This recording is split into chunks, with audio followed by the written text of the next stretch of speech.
Será que as LLMs, como o ChatGPT, elas vão substituir o programador ou o desenvolvedor? Ou seja, será que elas conseguem gerar todo o código de programação que a gente precisa e resolver todos os problemas da programação?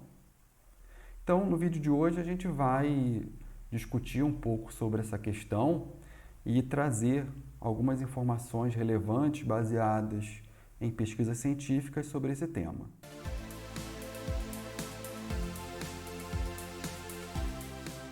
Olá pessoal, sejam todos muito bem-vindos aqui a mais um vídeo do canal Tecnologia em Jogo.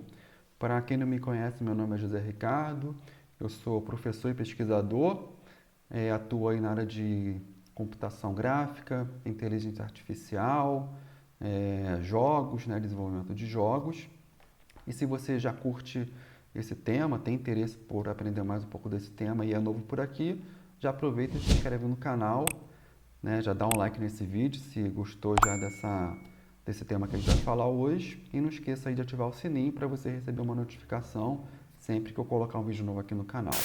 Geralmente eu ouço aí sobre questões, até que ponto o ChatGPT ele vai substituir o trabalho humano, o trabalho criativo que a gente faz. Até que ponto a gente vai conseguir ser relevante na área que a gente atua.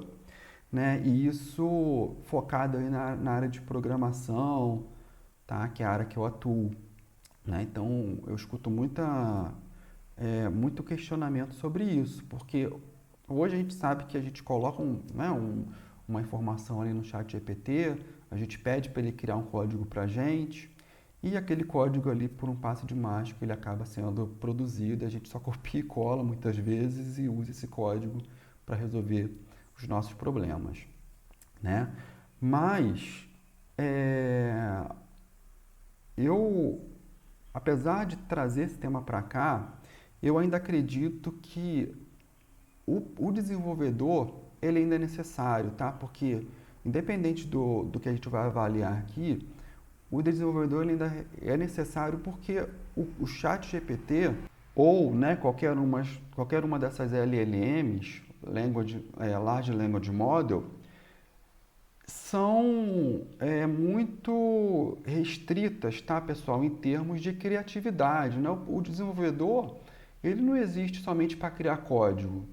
Ele existe para poder avaliar se aquele código realmente ele é performático, Ele tem também a tarefa de fazer um design de uma aplicação, Ele tem várias outras tarefas que dependem da criatividade, ali do ser humano, que eu acredito, tá, que dificilmente, vai ser superado aí por uma LLM. Então, aqui nesse artigo que eu vou avaliar junto com vocês, um artigo bem recente, um artigo bem relevante, a gente vai tratar somente sobre o código que é gerado pela LLM, no caso aqui o ChatGPT, e essa avaliação é uma avaliação pragmática, uma avaliação usando o método científico, para poder verificar em termos de corretude, em termos de complexidade e segurança, por exemplo, qual é o resultado do ChatGPT para realizar esse tipo de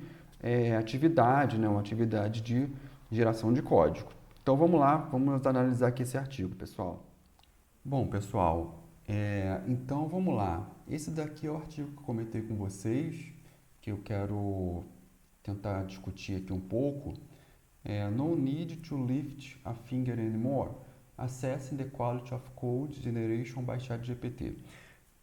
Então, basicamente, esse artigo aqui ele vai fazer uma análise, como é um artigo científico, tem toda a questão do método científico, então ele vai fazer uma análise bem profunda relacionado à qualidade do ChatGPT em produzir códigos de programação, ou seja, resolver problemas de programação. E se vocês repararem, esse artigo aqui ele é de junho de 2024, ele foi publicado em junho de 2024. Então ele é um artigo bem recente, a gente está gravando aqui esse vídeo em agosto de 2024, então tem pouco tempo que ele foi publicado. Então, consequentemente, as avaliações e os resultados que tem aqui são bem recentes, tá? Então, esse artigo aqui é o artigo que eu quero analisar aqui com vocês, para a gente tentar responder, né, não ficar só no achismo, e usando esse artigo aqui a gente responder de uma forma bem pragmática e científica essa pergunta que muita gente faz. Se o ChatGPT realmente ele consegue resolver todos os problemas de programação, né? Se ele vai substituir o programador e etc.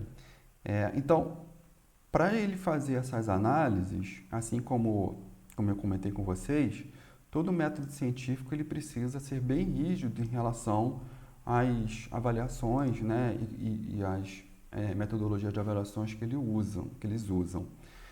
E então, o que ele tenta responder aqui com esse artigo? Ele coloca aqui 4 questões de pesquisa.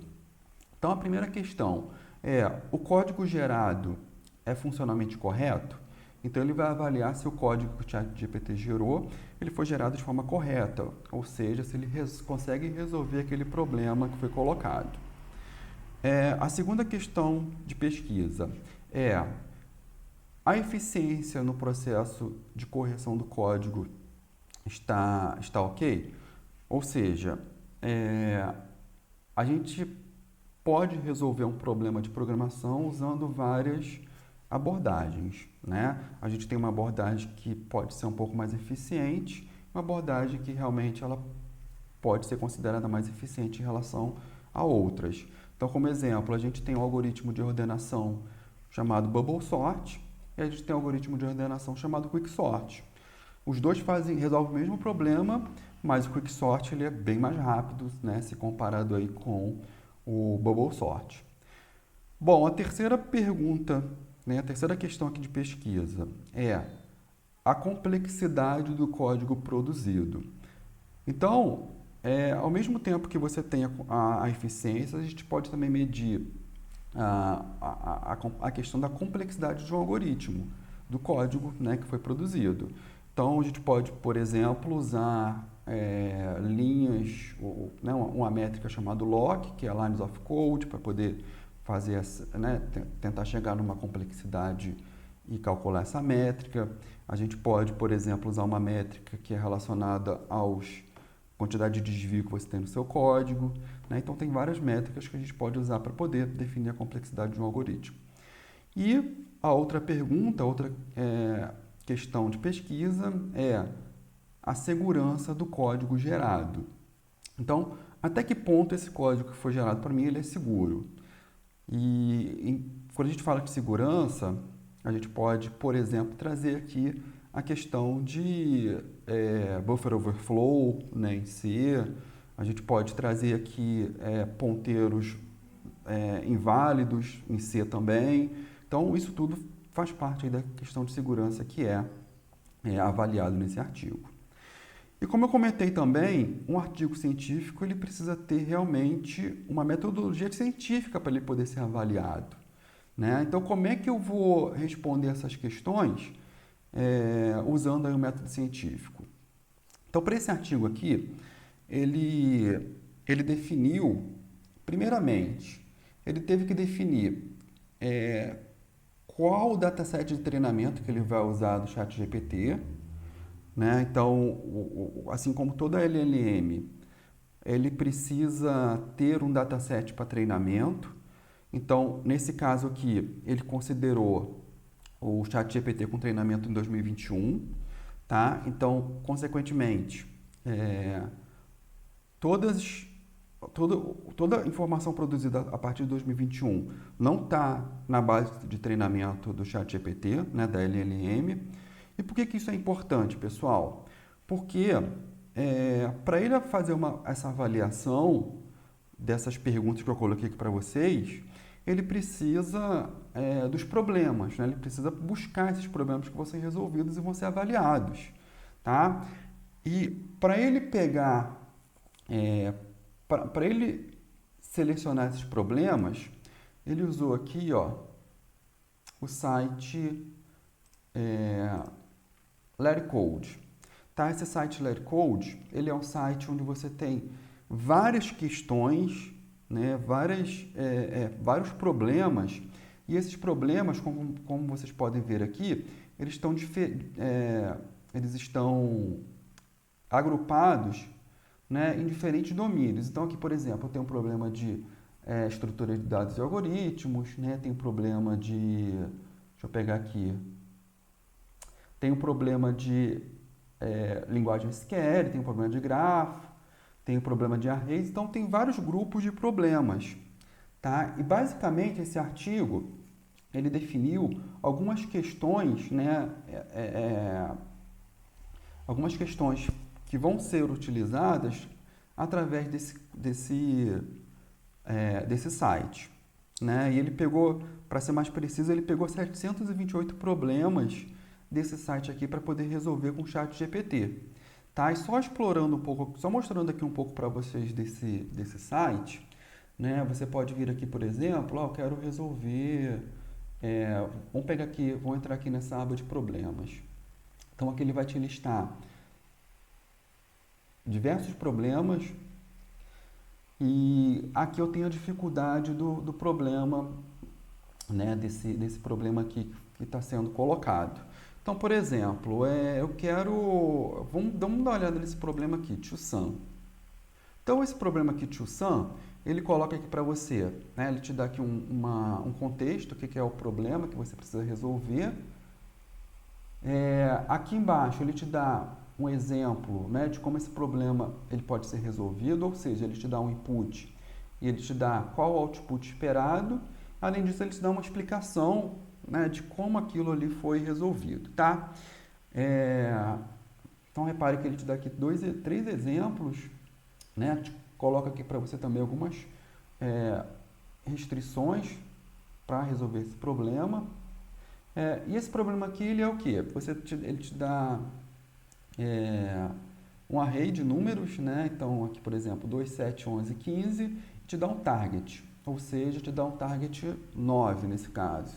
E aí, você tem que retornar os índices, tá, do array aqui, que a soma dos valores vai te dar exatamente esse target. Então, por exemplo, nesse caso aqui, ele te dá os índices 0 e 1, que seria 2 e 7, e se você pegar os índices aqui, os valores representados pelos índices, então aqui o valor 2 e o valor 7 somar, ele te dá exatamente esse target. E aqui, pessoal, aqui desse lado direito, eu tenho a solução, né? Aqui você começa a solucionar o problema, começa a tentar resolver, e você pode escolher diversas linguagens, como você está vendo aqui, como vocês estão vendo aqui. Eu posso usar C++, posso usar Python, né? E aí eu posso resolver esse problema aqui na linguagem que mais eu tenho aí conhecimento. Aqui eu resolvi esse problema, né, usando Java. Então aqui está a minha solução para esse problema. E aí eu posso vir aqui, ó, e executar, né, para ver se o meu código está correto. Então eu vou executar aqui. Ele está avaliando o meu código e ele tem 3 casos de uso, né, para poder avaliar. E repare que o meu problema ele foi aceito. A minha solução, na verdade, ela foi aceita.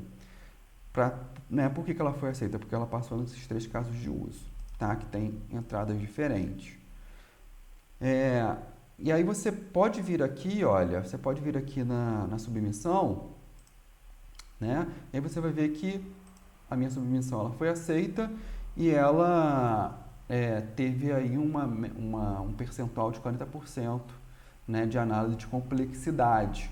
Ou seja, o meu problema e minha solução, ela não é completamente eficiente, né? Então, por que eu falei isso, pessoal?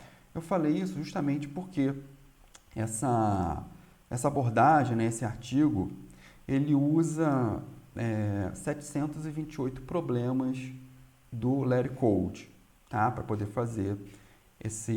para poder responder essas perguntas, né? E aí, justamente, né, como eu estava falando, essas perguntas, essas questões que são colocadas no LetCode, elas têm uma data que elas foram colocadas.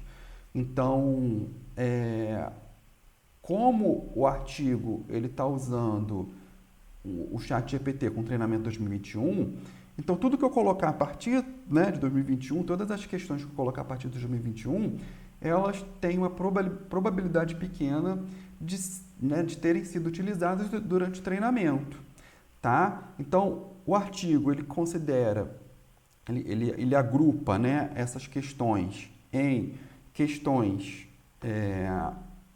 colocadas, né, ou questões utilizadas até o treinamento de 2021 e questões que foram utilizadas, né, que foram postadas ali no LetCode após 2021, ou seja, após o período aí que após o dataset de treinamento, né, usado pelo ChatGPT. Tá? Então, ele tem esses dois grupos, um grupo de questões que tem uma probabilidade maior de serem utilizados no treinamento do ChatGPT, e eu tenho questões, né, questões que têm uma probabilidade realmente bem menor ou quase zero de serem utilizados durante o treinamento do ChatGPT. Tá? Porque são questões, né, que foram colocadas na plataforma após o treinamento, né, da LLM. Tá? Bom, outro ponto que o artigo ele aborda é que ele não usa somente uma linguagem para poder, uma linguagem de programação para poder fazer essas avaliações. Ele usa aqui 4 linguagens, tá? Que são as linguagens C, C++, Java, Python e JavaScript. Tá bom? Então, na verdade, 5 linguagens, né? Então, ele avalia todas aquelas questões utilizando 728 problemas, né? E esses 728 problemas são resolvidos utilizando essas 5 linguagens. Tá certo? Então, essas são a metodologia que o artigo utiliza para poder responder essas questões. Bom, pessoal, então aqui nós temos o artigo. Eu vou passar aqui para os resultados. Aqui, como eu falei com vocês, né, tem as questões, são 5 questões aqui que ele coloca, mas eu quero somente analisar essas 4 primeiras aqui com vocês, tá? Aqui a gente tem uma explicação, né, sobre a questão dos códigos que são gerados aí pelo ChatGPT. Aqui ele fala sobre a metodologia que eu comentei com vocês. Então, aqui embaixo, a gente tem o setup da máquina que foi usada. E aqui embaixo nós temos a resposta e um pouco aí das avaliações, né, para as perguntas. Então, aqui a gente tem a primeira pergunta, que é relacionada aí à corretude do código gerado pelo ChatGPT. Então, a gente tem algumas avaliações nessas questões, os resultados do ChatGPT aceitos, a resposta errada, erro de compilador, o tempo, né, o limite de tempo excedeu para a execução do código que foi gerado, e código de runtime, né, aquele que ele executa, mas apresenta um erro aí durante a execução. Bom, pessoal, então aqui a gente tem uma síntese dos resultados, e aqui um ponto bem interessante de se reparar é que se a gente vê, né, se a gente considerar os problemas do LetCode, né, que foram postos após o treinamento da LLM, né, do ChatGPT, você tem aqui uma taxa de problemas aceitos de aproximadamente 20,27%, tá? Tá aqui, ó, que é realmente um número bem baixo, né? Abaixo de 25%.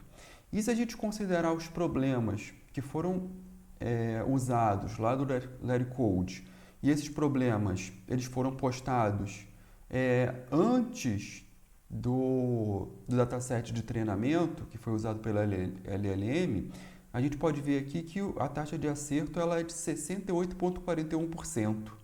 Então, isso faz a gente pensar, né, aqui ele mostra para a gente, que realmente o período ali que você usa, o dataset que você usa para poder treinar sua LLM faz muito sentido, né? É muito importante para você ter respostas mais precisas, tá? Então, olha só, aproximadamente 48,14%, né, acima aí de acertos quando você usa problemas que fazem, né, que tem uma probabilidade muito maior de fazerem parte ali do dataset de treinamento. E aqui a gente tem essa tabela, que é uma tabela bem interessante também, que ele classifica os problemas, olha, em problemas difíceis, médios e fáceis, né, considerando aquela classificação que eu mostrei para vocês lá no LeetCode. E aí ele mostra para a gente, então aqui a gente tem problemas coletados após o treinamento da LLM, aqui problemas coletados anteriormente, né? Ou seja, que tem a maior probabilidade de fazerem parte aí do dataset de treinamento. Se a gente for reparar aqui, olha só que interessante, problemas difíceis na linguagem C, a gente tem uma taxa de 0% de aceito, né? Para C++ também 0%, para Java 0%, e quando a gente vem para o Python 3 e para o JavaScript, aí aumenta um pouquinho, 2,20% e 1,10%. Então, isso mostra para a gente que o ChatGPT não consegue, para determinados problemas mais complexos, realmente ele não consegue gerar bons resultados para a gente, ou até não gerar, né? Conforme mostra aqui essa tabela. Enquanto que para a gente for comparar os problemas difíceis, né, que foram usados, que tem a probabilidade de serem usados para o treinamento, né, para a LLM, a gente acaba tendo uma probabilidade maior de acerto, né, 18,28, para C, aqui C++ 42,55, Java 52,81, então realmente acaba sendo um pouco mais precisa, né? E aí no geral a gente tem aquela taxa lá de 68,41%. E aí ele classifica aqui, né, os erros conforme aquela classificação que ele colocou de problemas aceitos, wrong answer, né, ou seja, respostas incorretas. Tá? E aí essa tabela aqui realmente ela traz bastante informação, né, mas eu acho que o mais importante ele tá aqui, tá? Porque ele considera todas as linguagens. Bom, pessoal, então aqui agora partindo para a segunda questão de pesquisa do artigo, basicamente qual a efetividade de você fazer múltiplas iterações ali no ChatGPT para tentar corrigir, né, um problema, para tentar corrigir uma resposta que foi gerada errada para um problema, né? Então, basicamente é o seguinte, você colocou um problema para o ChatGPT, pediu para ele retornar o código para a solução daquele problema, e aí ele te retornou o código, mas esse código estava errado, e você ficar interagindo ali no terminal, né, no prompt, para poder tentar obter a resposta correta, tá? Então, basicamente, essa é a análise que ele faz aqui nessa questão. E esses problemas, né, eles foram selecionados daquela categoria de wrong answer, tá? E aí ele selecionou, olha, 50 problemas dessa categoria de forma aleatória, né? Lembrando que essa categoria, ela tem aí 157 problemas, tá? Considerando todas as linguagens. Então, no total, né, o ChatGPT ele produziu aí 157 respostas da categoria wrong answer, ou seja, problemas, respostas, né, que não resolveram o problema colocado. E aí ele utiliza, tá, 5 iterações, né? Então ele coloca um limite de 5 iterações para poder tentar corrigir a solução para a resposta apresentada pelo ChatGPT. Então, aqui embaixo a gente tem o resultado. Aqui ele faz algumas outras análises, tá? Aqui, como eu comentei, né, ele coloca um limite aí de 5 rounds, que ele chama, ou 5 tentativas de tentar resolver, de tentar obter a solução correta. E aqui a gente tem o resultado, tá? O resultado que é o mais importante aqui dessa análise. Então, se a gente considerar aqui, olha, por exemplo, a gente tem as 5 linguagens C, C++, Java, né, Python 3 e JavaScript. A gente tem os problemas difíceis, problemas de categoria média e problemas de categoria fácil, tá? E aí ele fez, né, essas iterações e aqui ele mostra para você o número de soluções corretas que ele conseguiu obter após essas iterações e o número total de iterações para essa categoria na linguagem C, por exemplo, né? Então aqui, por exemplo, a gente tem no Python 3 8 problemas, né, da categoria Wrong Answer e nenhum problema foi conseguido resolver, né? Nenhum problema, na verdade, a gente conseguiu resolver, obter uma resposta correta, mesmo após essas 5 iterações, tá? Para problemas de categorias difíceis, né? Então aqui, ó, esse dado aqui é assim, o mais relevante, né, desse resultado. Então, dos 157 problemas, né, considerando todas as linguagens, mesmo com essas múltiplas iterações, somente 25 problemas ele conseguiu obter a resposta correta, tá? O que representa aí, ó, 15,9%, né, dos problemas, tá? Que é também um número super baixo, né? Então, de um total de 50, tá? De 50 problemas, né, que foram selecionados, ele conseguiu resolver 20, tá? Para considerando, né, na verdade, todas as linguagens e todas as categorias de problemas, né? Difícil, médio e fácil. Passando aqui agora para a nossa Research Question 3, ou seja, questão aí de pesquisa número 3, que ela tenta mensurar a complexidade do código. Então, basicamente, né, quão complexo é o código gerado aí pelo ChatGPT.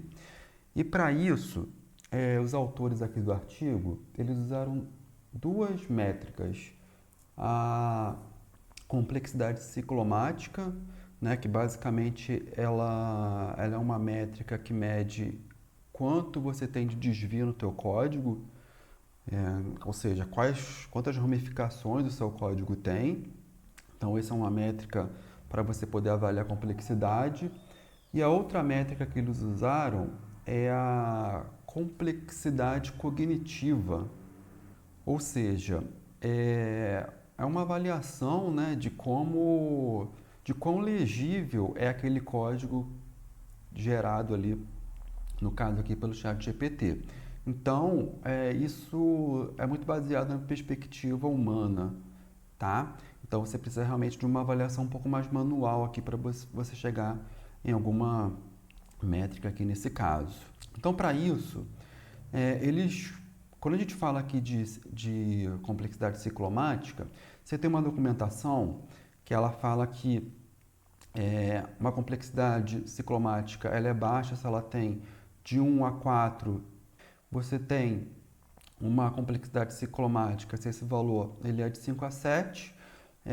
De 8 a 10 você tem uma complexidade ciclomática alta e maior ou igual a 11, né, uma complexidade ciclomática bem elevada, né? E aí, pessoal, a gente tem aqui, ó, ele mostra aqui para vocês uma tabela, né, que ele mostra para cada uma dessas linguagens o código aqui que foi gerado pelo ChatGPT. E a gente tem aquela avaliação que eu mostrei para vocês, né, avaliação cognitiva. Como é necessária uma avaliação mais humana, mais manual, isso daqui é feito usando aí uma pessoa, um conjunto de participantes, e eles só realizaram no C++ e no Python 3, certo? E aí, quando a gente fala aqui de complexidade ciclomática, a gente pode perceber que ele fica, né, a média aqui é mais ou menos uns 7 ou 8, tá? E a complexidade cognitiva, ele fica mais ou menos aqui no valor de 2 ou 3, tá certo? Então, a gente pode ver aqui, ó, que para o C++, né? A maioria dos códigos, olha, a maioria da resposta gerada pelo ChatGPT, ele teve aí uma complexidade moderada, né? De 5 a 7, com 32,8%, tá? E aí, baixa complexidade, né? Foi 39,3% do código gerado. Enquanto que para o Python 3, a gente pode ver que aconteceu também mais ou menos a mesma coisa, né? A gente teve aí baixa complexidade ciclomática, com a maior parte aí do código gerado, né, sendo entre 1 a 4, o que representa aí 45,8%, tá? E aqui embaixo a gente tem a complexidade cognitiva, né? Como eu falei, ele só foi avaliado aí para C e C++, tá? Então aqui, ó, o código gerado pelo ChatGPT, realmente ele teve uma baixa complexidade quando a gente fala aí de complexidade cognitiva. Bom, pessoal, então aqui a gente vai para questão de pesquisa número 4, que está relacionada aí com a segurança do código, né? O código gerado aí pelo ChatGPT. E aí a pergunta é, né, aqui que os autores fazem, que eles tentam avaliar, é se o código gerado aí pelo ChatGPT ele é seguro, tá?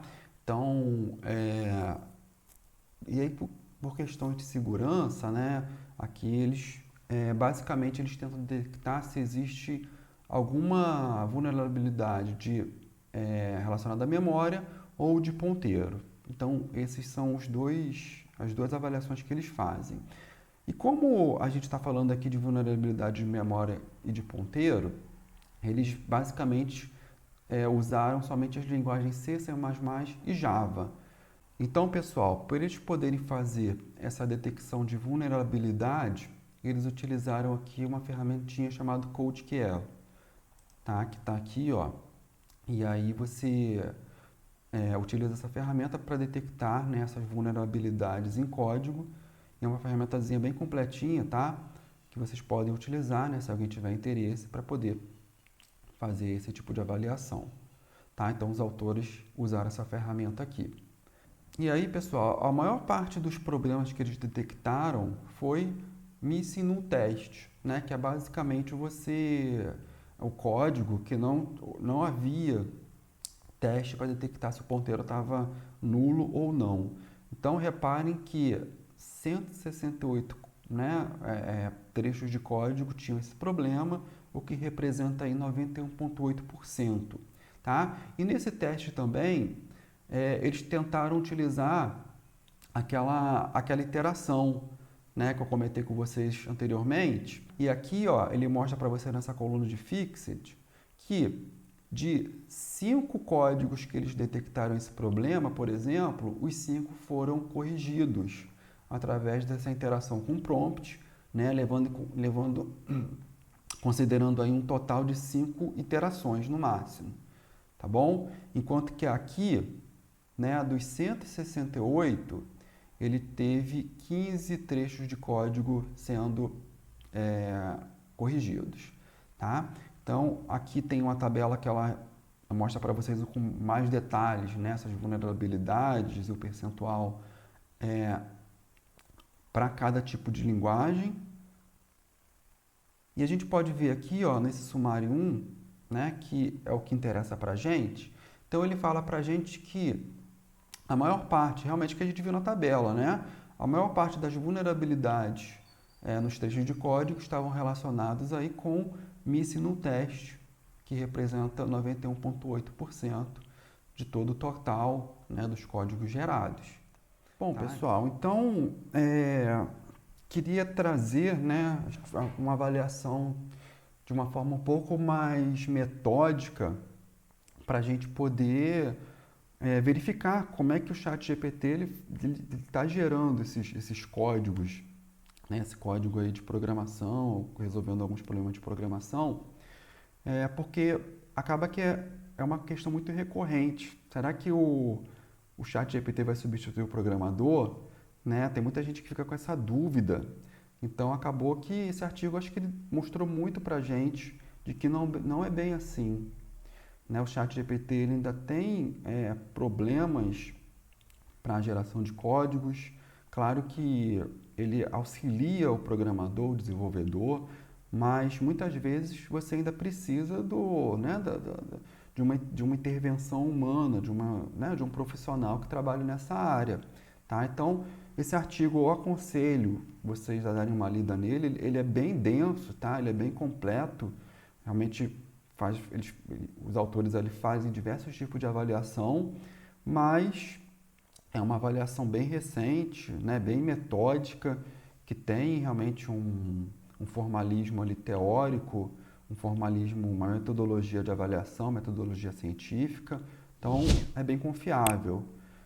Peço aí para que vocês, né, quem lê, quem tiver dúvida, deixe aí nos comentários, tá?